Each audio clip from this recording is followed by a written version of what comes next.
Hello friends, ഞങ്ങൾ അങ്ങനെ ഊട്ടുപുരയിലാണ് കഴിക്കാൻ വന്നത്. അങ്ങനെ മെനു കാർഡൊക്കെ നോക്കി ഫുഡിന് ഓർഡർ കൊടുത്ത് എന്തായാലും ലാഗ് ആവുമല്ലോ. അപ്പോൾ ആ സമയത്ത് കാര്യം ഫോണിൽ കളിച്ച് അങ്ങനെ നമ്മൾ ഓർഡർ ചെയ്ത ബീഫ് റോസ്റ്റും ഷവായിയും എല്ലാം വന്നു. അങ്ങനെ പയ്യെ ഫുഡ് കഴിക്കാനുള്ള പരിപാടിയിലേക്ക് തുടങ്ങി. വെറൈറ്റി വേണമെങ്കിൽ എന്നാൽ പിടിച്ചോ.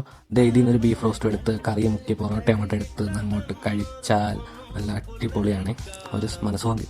അതിനുശേഷം നമ്മുടെ ഷവായി എന്നൊരു പീസും അങ്ങോട്ട് എടുത്ത് മയണൈസിലിട്ട് മുക്കി അതും അങ്ങോട്ട് കഴിച്ചു. ഞാൻ പേഴ്സണലി റെക്കമെൻഡ് ചെയ്യുന്നത് ഫ്രൈഡ് റൈസ് ആണ്. അടിപൊളി ടേസ്റ്റാണ്, ആർക്ക് വേണമെങ്കിലും ട്രൈ ചെയ്തോ. അടിപൊളിയാണ് ഫ്രൈഡ് റൈസ്. അങ്ങനെ ഇതെല്ലാം കഴിച്ചു കഴിഞ്ഞാൽ നമ്മൾ ഫ്രൈഡ് റൈസും പറഞ്ഞായിരുന്നു. അങ്ങനത്തെ ഇവിടെ ഫ്രൈഡ് റൈസ് ഇവിടെ അടിപൊളിയാണ്, ക്വാണ്ടിറ്റി കുറവാണെങ്കിലും ഫ്രൈഡ് റൈസ് കഴിക്കാൻ നല്ല സൂപ്പറായിരുന്നു.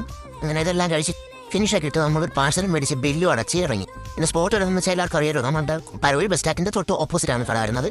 ഞാൻ കഴിച്ച് കഴിഞ്ഞാൽ നമ്മൾ തിരിച്ച് വീട്ടിലേക്ക് പോകുമ്പോൾ ഇതാ അടക്കുന്നത്, ഗേറ്റ് അടച്ചിട്ടായിരുന്നു. അങ്ങനെ കുറച്ച് നേരം അവിടെ പോസ്റ്റായി കിടന്ന് ഗേറ്റ് ഇറങ്ങാൻ തന്നെ നമ്മൾ വീട്ടിലേക്ക് വെച്ച് പിടിച്ചത്. അപ്പോൾ അടുത്ത വീഡിയോ കാണാം ഫ്രണ്ട്സ്, ബൈ. പിന്നെ എല്ലാവരും കാണുമ്പോൾ മാത്രമേ ഫ്രണ്ട്സ്, അപ്പോൾ എല്ലാവരും സബ്സ്ക്രൈബ് ചെയ്ത് സപ്പോർട്ട് ചെയ്യണേ.